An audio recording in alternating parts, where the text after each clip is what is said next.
എങ്ങനെയാണ് നമുക്ക് നന്ദിയുള്ളവരായി തീരാൻ സാധിക്കുന്നത്? അനുഗ്രഹങ്ങളെക്കുറിച്ചുള്ള ചിന്തയാണ്. നിങ്ങളുടെ കണ്ണും കാതും ഹൃദയവും അനുഗ്രഹങ്ങളിലേക്ക് തിരിച്ചുവിടൂ. അല്ലാഹു സുബ്ഹാനഹു വ തആല സൂറത്തുൽ ലുഖ്മാനിൽ ചോദിക്കുന്നത് അതാണ്. അലം തറൗ അന്നല്ലാഹ സഖറ ലക്കും മാ ഫിസ് സമാവാതി വമാ ഫിൽ അർദ് വഅസ്ബഗ അലൈക്കും നിഅമഹു ളാഹിറതൻ വബാതിന. മനുഷ്യരെ, നിങ്ങൾ കാണുന്നില്ലേ ആകാശഭൂമികളിൽ ഉള്ളതെല്ലാം അവൻ നിങ്ങൾക്ക് കീഴ്പ്പെടുത്തി തന്നത്? നിങ്ങൾ ശ്രദ്ധിച്ചില്ലേ? തീർന്നില്ല.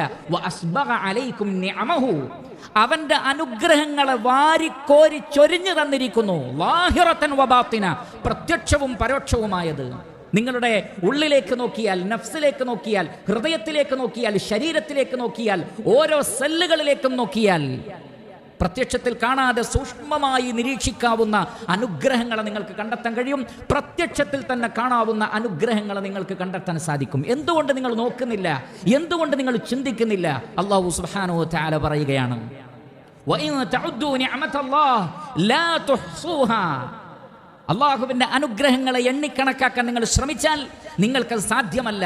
പക്ഷേ ഇന്നൽ ഇൻസാന ലളൂമുൻ കഫാർ, എന്നിട്ടും മനുഷ്യൻ നന്ദി കെട്ടവനും അക്രമിയുമായിരിക്കുന്നു.